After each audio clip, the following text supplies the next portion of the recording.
Hi, and welcome to Andy's Let's Plays. Today we're playing Tera. Hi guys, welcome back to episode number 126 of Andy's Big Sorcerer Let's Play. We should be able to go ahead and use some more of our 99 remaining infused charms and get ourselves a buff here. And then we're going to go ahead and... ooh, greater infused. Perfect. Perfect. And... those are our old ropes. Okay. So what we're going to do here is we're at checkpoint Ebony, and we need to fight some Tenebrara Lancers and Sorcerers. So we're going to shield up and explore out in this direction. I believe they should be right around here. Also, is that guard just killing scorpions? Huh. I think I see the Lancers, and yeah, there they are. They're over here. So we'll go ahead and activate our buffs and take them on.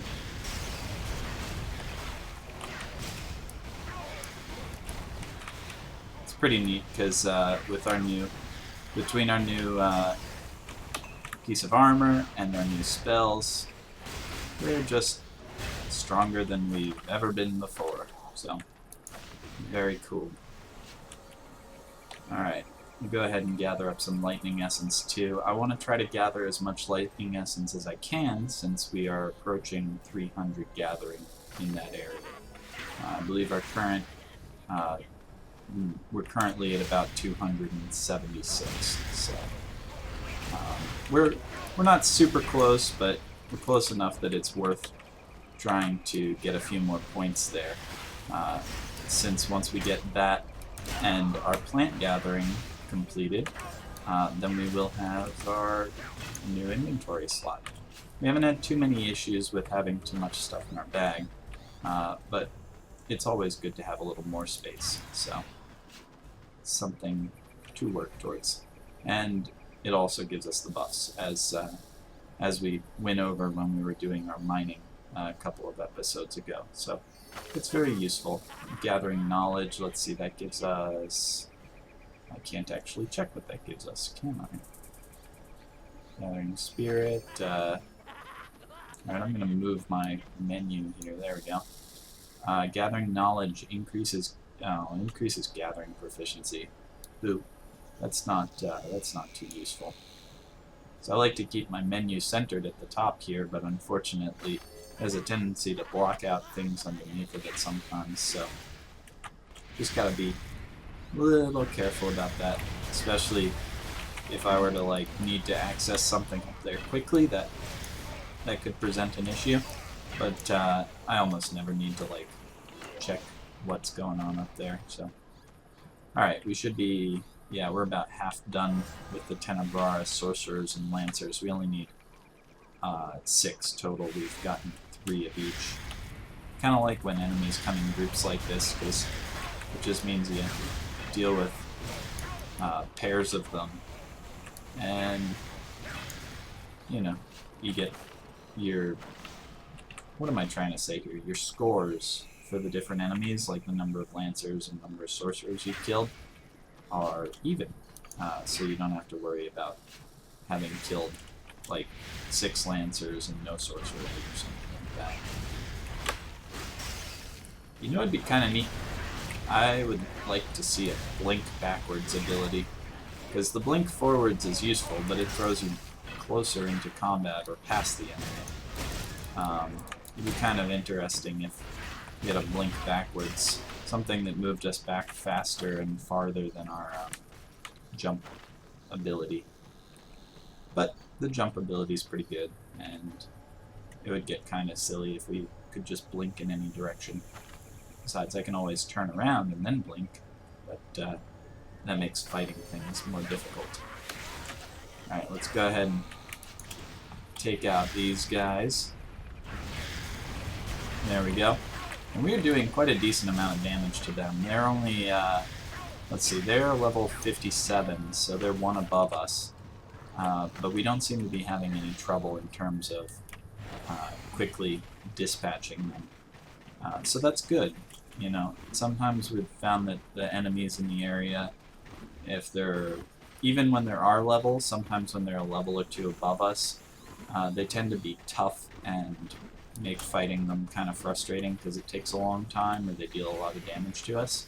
These guys seem to deal a fair amount of damage, but other than that, it's not too much to worry about.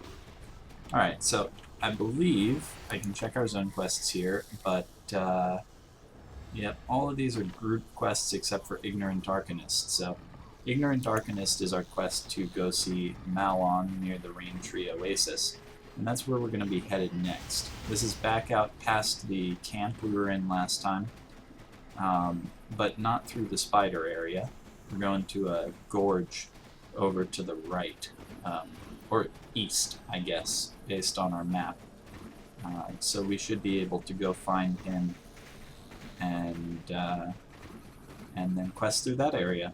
I believe by completing Rain Tree Oasis, we'll have actually finished up Tor Exul in its entirety, and we'll be able to move on to Worm Gorge.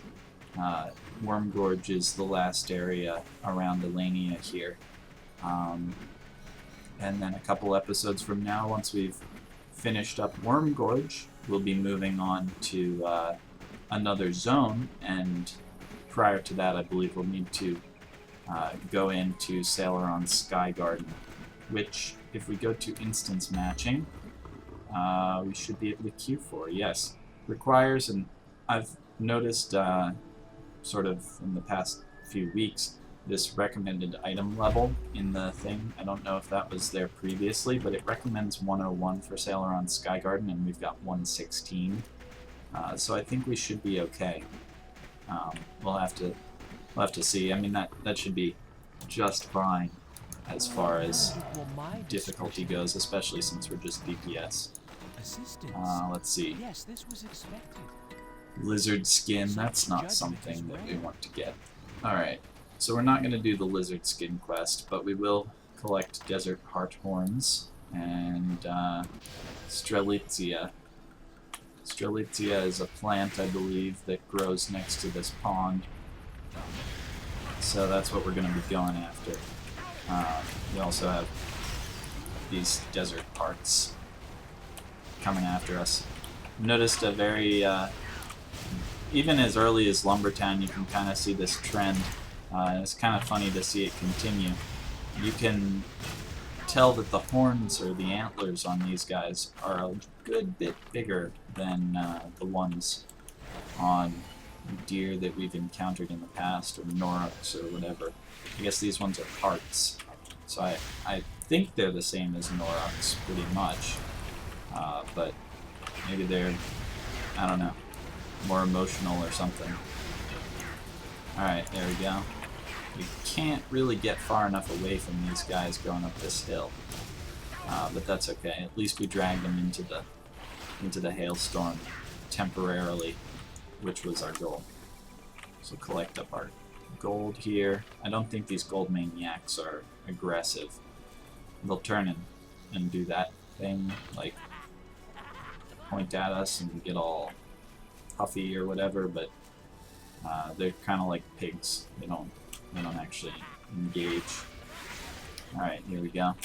We gotta put our shields back up too. Perfect. There we go. And that's 2 more down. We need 16 desert heart horns, so this is going to take a little while. But that's fine. This is a nice, pretty area. It's kind of an oasis off of the desert. I really like what they did with the light here. Like, I don't know. This is just really, really pretty cool. The sort of ambient occlusion or whatever that makes these sun rays come through the plants and stuff. Very neat. I like it. It's something that I'd noticed earlier on in the game. You know, it's just that every now and then you pick up on the little things that they've done that just make it so much more atmospheric. It's easy to miss some of them too, you know, especially if you're playing on lower graphics settings. I know it looks different and whatnot.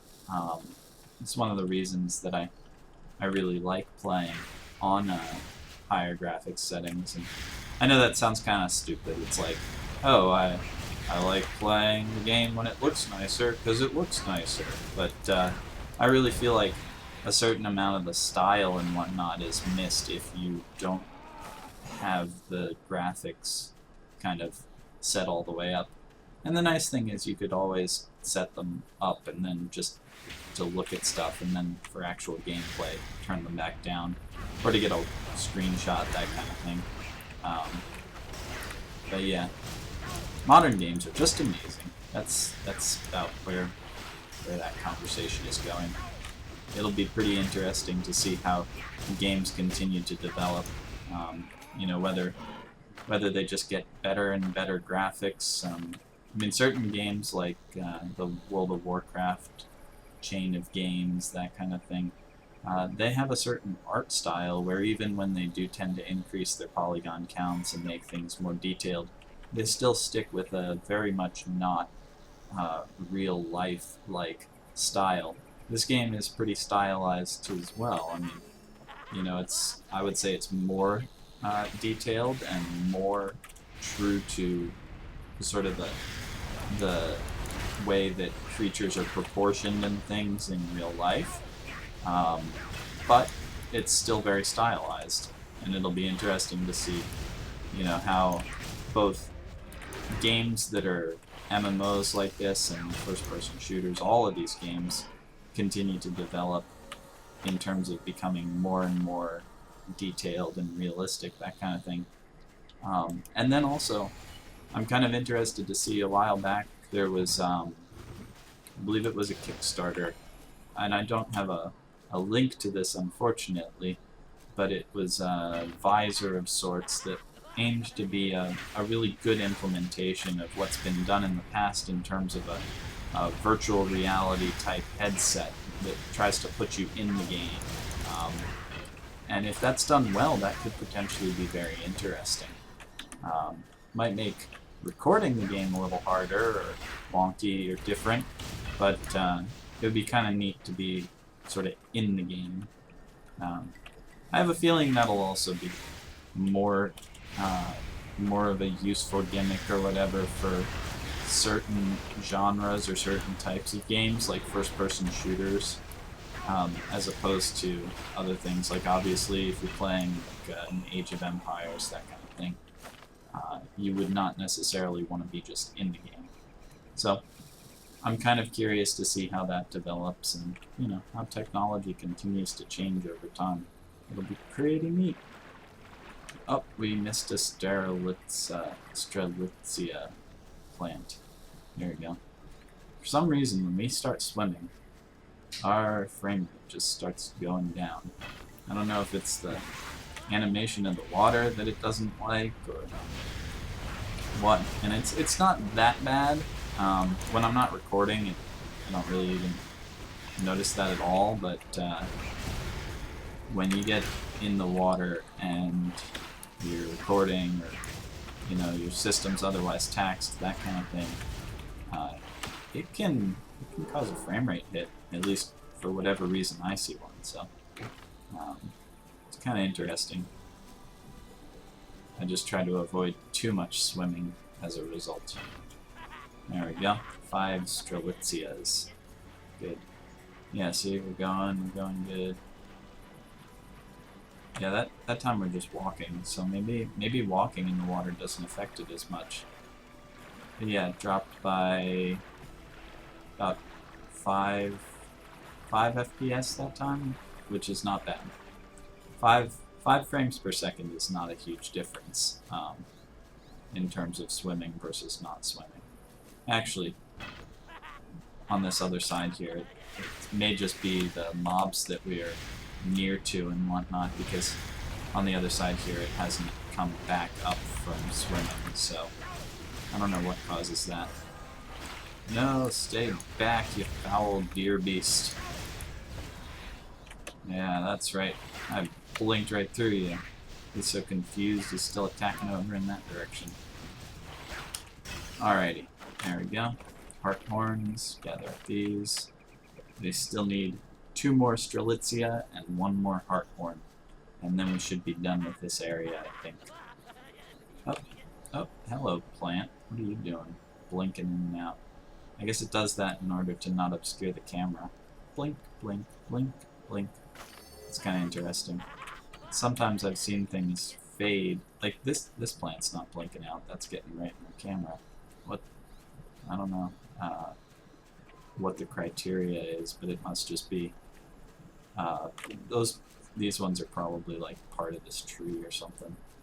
But it's kind of neat how they made it so the walls fade out for you when you turn your camera. I guess the plants just blink out instead. Alright, we're gathering the Luria as well, since that will buff us and get us more plant gathering levels or whatever, plant gathering skill. There we go. Blink back over here. Fight this guy now. Bam, bam, bam. I've seen the reset trigger a couple times now on Magma Bomb. I keep kind of forgetting to take advantage of it, but it definitely is happening, so that's a good thing. Alright, we'll go ahead and ride out of here, and if this is the last of our quests in this area, I guess we'll move on to, whatchamacallit, the other zone. Alright, Hearts of Fire, Love and Bloom, there we go. This meeting is worth remembering. Alright, so if we go into our quest log here, we've got Zaathi must fall. Perhaps we should go clear that out since we've got a moment now. And the Few and the Brave, which is in Wormgorge. So I think with our new armor and new spells and whatnot, higher level, we should be more than able to take down Zaathi, so I think we'll go ahead and do that. I'm going to run back to Elenia so that we can catch a teleportal, but I'll spare you guys the trip, so I'll see you in 1 second. Bye. Okay, here we go, the Teleport Master Magina. Let's go ahead and jump out to Doom Crypt, the Phalangeal Research Camp, and that will be where we can teleport down, as we have a couple times before now, and try to take out Zaathi at last. Mentor younger players. With kindness will pay off in the long run. That's good advice. Everybody should be kind to low-level players. Unless you're on a PvP server and you just really want to kill them, in which case that's kind of a jerk thing to do, but I guess you can do that. I would recommend against it, though. It tends to make people upset. So you should be kind to younger players or lower-level players. They may help you in the future. Alright, let's go ahead and apply some buffs here. I'm going to go ahead and use one of our Bound Greater Onslaught charms. That'll give us a nice, big, offensive boost. I'm going to use an Infused charm as well. So we got Greater Speed Charm. Our basic attack speed will increase for up to 15 minutes, okay. And we need more Infused Charms, since this one only gave us a Minor. Minor again. Derp. Come on. Minor again. These get pretty irritating when they... There we go. And they don't want to give us a better charm. It's kind of frustrating. Alright, so Zaathi is exactly where we've left him a couple times now. We should be able to run through here no problem. Our beautiful Rainbow Cape billowing breeze. And yeah, we'll go ahead and see what this guy... what we can do against this guy now. I think he'll probably still be about as difficult as he was before, but we should be able to dish out more DPS on him. As far as using additional potions and stuff goes, I mean, I have these potions that restore half of our health instantly. I guess those are pretty good. We could try using them. Part of the trouble, though, is that if we get knocked down that far, I feel like we're gonna be losing a lot more than half of our health quickly anyway, so... I'm gonna use Mana Barrier and then let it almost completely cool down, and then we'll engage him. That way we have another mana barrier available to us. So I'm gonna let it cool down for about a minute. Be right back. Okay, there's 20 seconds left on this, so we should be good to go. Go ahead and try to blast him here. Get him with that. Bam, bam, bam. Another magma bomb. Tried blinking away. Still doesn't work. Oh, and there goes our shield. But it's back up now, so that's good. Bam, bam, bam. Blast him, blast him. I'm still trying to get away from him in terms of oh, there we go. I cannot avoid his little magic blasts, but that went much better than previously. Partially because we didn't get hit by any of those like rings on the ground that do a bunch of damage, and partially because of the extra shielding that we had. I think our shield actually expired the first time. It did not take full damage. That, like, we didn't actually have it absorb all the damage it needed to break. It was just that it broke when the time ran out. That's why it had 1 second left on the cooldown. So perhaps I waited a little too long on that, but I think it worked out okay. So Zaathi is finally dead after a few episodes now, and we'll go ahead back and report this to Rude at the Uprising Redout.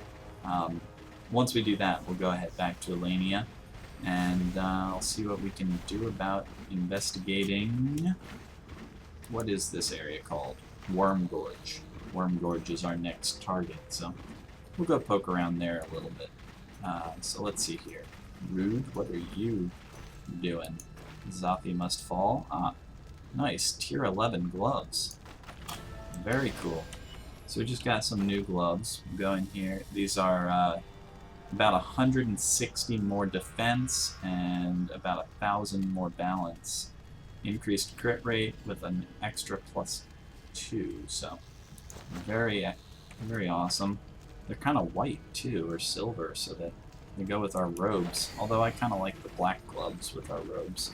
So I'm actually going to see. We have 4 safe haven teleport scrolls.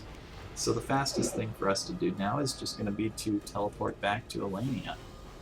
And we can sort up our inventory, since those gloves will get pushed to the top.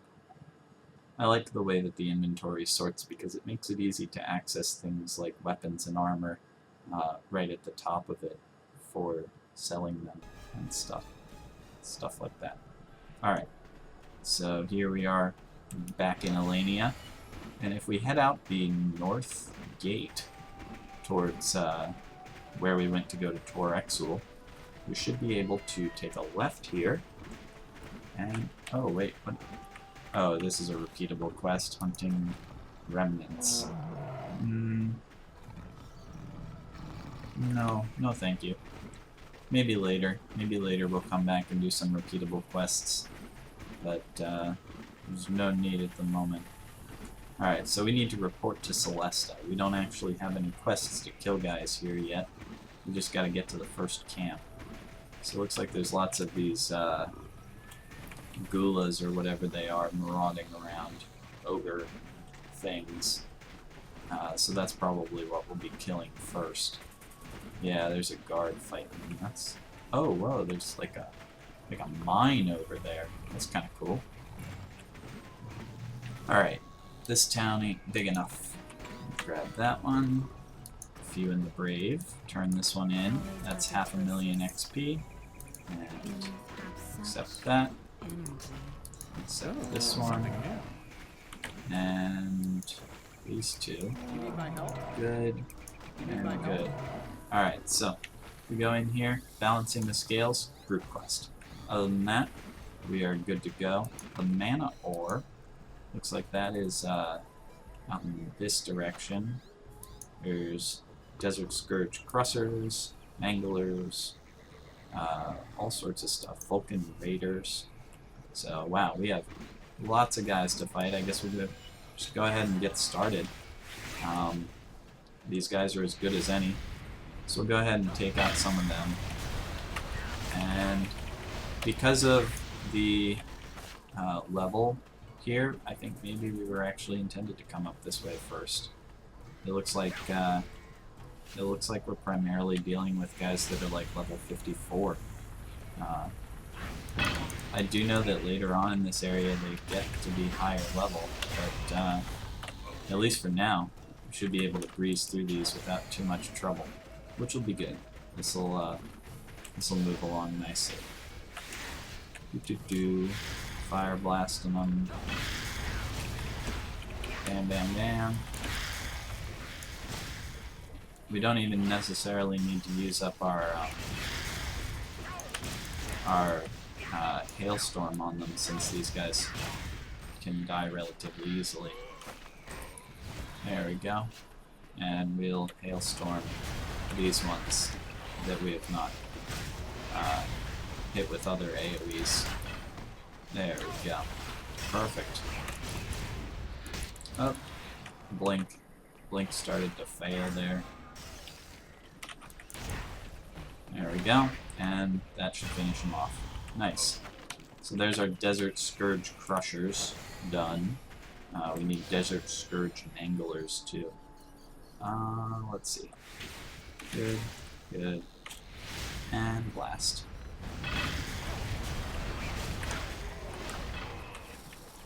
There's that guy down. And we'll take these guys on. Let's see here. That's what we want to do. Perfect. It's unfortunate that the big guy missed the first blast, because that usually can take out a lot of their health. Very cool. And looks like these are the stacks of weapons, which we need for the quest. Retrieve weapons, perhaps? Yep, that's the one. Those are the weapons we need. Alright. Wow, this is just great. These guys are melting like butter. Alright. Later on in this area, though, it should definitely even out a bit. We're going to be facing enemies that are around level 56, I think. So even though we engaged one of the more difficult areas first, it shouldn't impact us negatively too much. There we go. Grab Key Rune of Aron, and that's that one complete. Now we need more of these garrison soldier weapons. The stacks of weapons look like they're distributed across here, so if we can avoid aggroing these guys, we'll just make our way along picking up some of those. There we go. And I also seem to recall these first quests being kind of deceptively easy. The other enemies in the area are not of the same caliber, so. There we go, and Magma Bomb. Nice. I like the names for the swords, like Flick and Flutter. So cool. I think it gives it an interesting trend that they all have to be named as pairs. And as a result, you get some really, I think, nice names for the weapons. The Sorcerer weapons are pretty cool too, but like Diam Rising, like that's neat, I guess, but I don't really know what that is. The swords just kind of sound elegant to me. Anyway, go ahead and see if we can collect 2 more crates here. I need to knock this out and then turn it in. So we'll go ahead over in this direction. It looks like there's a lot of crates. We'll try to grab 2 more of these and then we can scoot out of here. Well, we still need to kill those guys over there, the Vulcans and stuff too. I think they're Vulcans. They're some sort of demon Vulcan thing.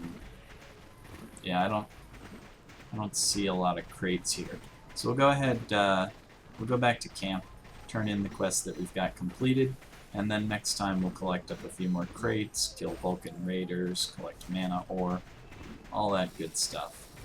I want to go into that mine and see what's in there, because I don't know that I've been in there on my other character.